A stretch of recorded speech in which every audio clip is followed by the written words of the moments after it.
What you are about to hear is an opinion piece written by me. This is only my opinion. Do not take my word for it, do your own research, and come to your own conclusions. Boycott AMC and anti-Dietland rant. Until recently, AMC was airing a program called Dietland. This shamelessly misandrous program, based on a book of the same name, is absolutely disgusting. It promotes violence against men by way of torturing alleged perpetrators of crimes against women, spits in the face of due process by having a vigilante group called Jennifer play judge, jury, and executioner to these accused men, and glorifies the sexual harassment of men in the form of cowardly Kitty Montgomery demeaning a male subordinate by making him kiss her foot. I shall now go deeper into why anyone who is a man or likes men should boycott AMC for ever having aired this program. The myth of the fat hottie. Taking one look at me, and you can clearly see I'm overweight. In fact, I consider myself to be extremely overweight. I'm 5 foot 9 inches tall, I weigh at least 300 pounds, and I have a 56-inch waistline. Needless to say, it's not likely that I'll be appearing as one of the strippers in the third installment of the Magic Mike movie franchise. Would you care to guess why? Because fat people aren't hot. There is no such thing on this planet called Earth as a fat person who is more desired than a physically fit or athletic person. It is absolutely asinine to promote the idea that being overweight is sexy. How can being unhealthy be sexy? Being fat puts me at a higher risk for heart disease, diabetes, stroke, and no doubt numerous other medical issues. These things do not just affect men, but women as well. So a television show that is supposed to be about female empowerment shouldn't be encouraging women to believe it's okay to be an unhealthy weight. It would be far better to let them know that with hard work and perseverance, they can acquire a healthy body weight through a healthy lifestyle. And with all the talk about how there is a child obesity problem, how do we fix it? By using terms like fat hottie, by putting fat chicks on the cover of the Sports Illustrated swimsuit edition. By the way, my fellow fatties, the only reason your friends are telling you there's nothing wrong with you is because keeping you a lard ass cuts down on their competition at the bars and clubs. Jennifer. One of the subplots in this series is a band of vigilante feminists who've made it their mission to play judge, jury, and executioner to men who have been accused of various sorts of abuses against women. From what I've deduced from this clip, from clips I've seen, this gendered version of the Ku Klux Klan abducts these men, tortures them into forced confessions, which are filmed for prosperity. Then, after encasing them in body bags, they are apparently thrown out of an airplane or off of a bridge. For those who are wondering why I would compare this group to the KKK, it's pretty simple. Back in the heyday, that disgusting organization had a certain policy, and that policy was that any white woman claiming to have been raped by a black man was to be believed. The Klan also believed that women were far too fragile to deal with the humiliation of a trial, thus justifying lynching of the accused. The members of Jennifer, and most likely the author of this book, follow a similar policy, except they've applied it to all men instead of just men of color, who may or may not have done anything. Since they believe all women should be believed, any man found not guilty got away with it, and so they take matters into their own hands. Let's also remember that women can also be perpetrators of these same abuses, and against men no less. Yet, just as the Klan would with white men, Jennifer allows these abusive women to go unpunished. I know revenge is a great plot tool. The Punisher from Marvel Comics is all about that.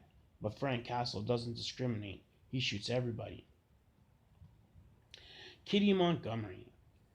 Kitty Montgomery is one of the chief characters on Dietland, who is played by Julianne Margulies of ER and the Good Wife fame. I probably got her name wrong. I really don't give a shit. Kitty is a senior executive at Austin Media, where she oversees many magazines, including Daisy Chain, which holds a special place in her heart because she helped create it. Kitty seems to be fancied by the fan base as this fierce, intelligent woman who could really get somewhere if only the old white men in charge would get out of her way.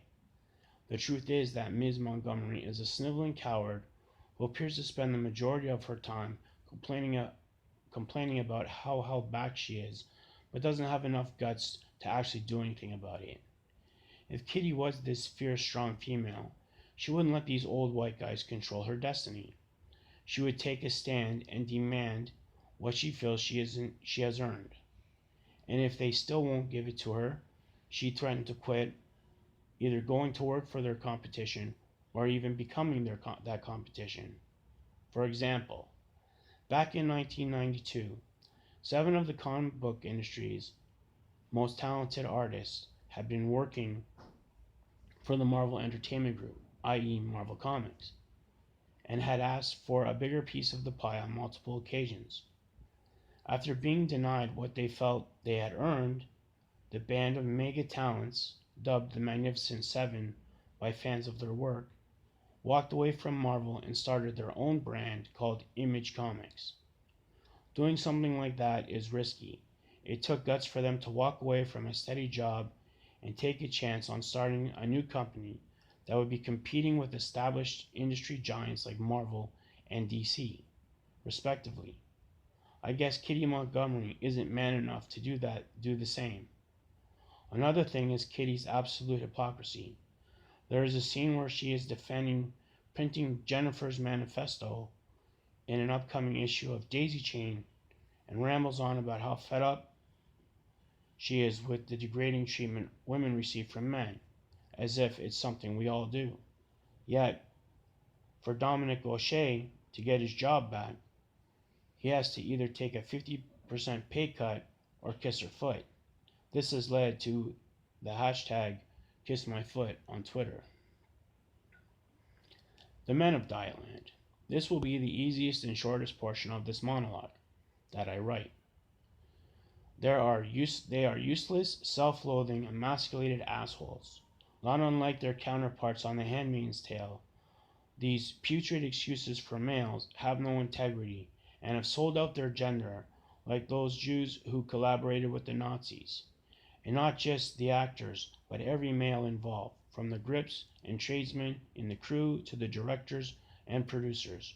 You are nothing but a gutless pack of Dathans, and I hope that the earth swallows you up, as the Bible claims it did him. In closing, despite the fact that this show has been canceled, I still felt it necessary to do this monologue and post it on YouTube, because I was that disgusted by the concept of the show. The fact that its ratings never made it much past a 0.9 tells me that most people either felt the same or AMC did a piss poor job of promoting it. I'd like to think it was the prior, but based on current social attitudes towards men, I'm not entirely sure of that. The truth is, this show did nothing but promote hatred of men, echoing the misguided belief that an accusation made by a woman should be enough to find him guilty, while ignoring the existence of female perpetrators. Jennifer's use of torture to acquire confessions from the accused men isn't much different than an overzealous police officer using violence to beat the truth out of a suspect.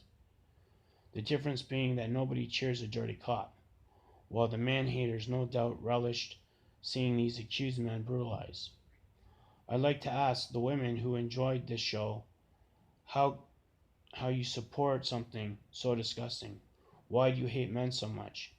Have so many of us been that bad to you that you could enjoy such a program? By supporting such a series, you are saying you hate your father, your brother, your husband, and your sons. You are beneath contempt, and you are just as vile as the women involved with the production of the show. It's been said to me several times that there are plenty of shows on television that feature women being mistreated and even brutalized, as if that somehow justified the existence of a show or even a book like Dietland.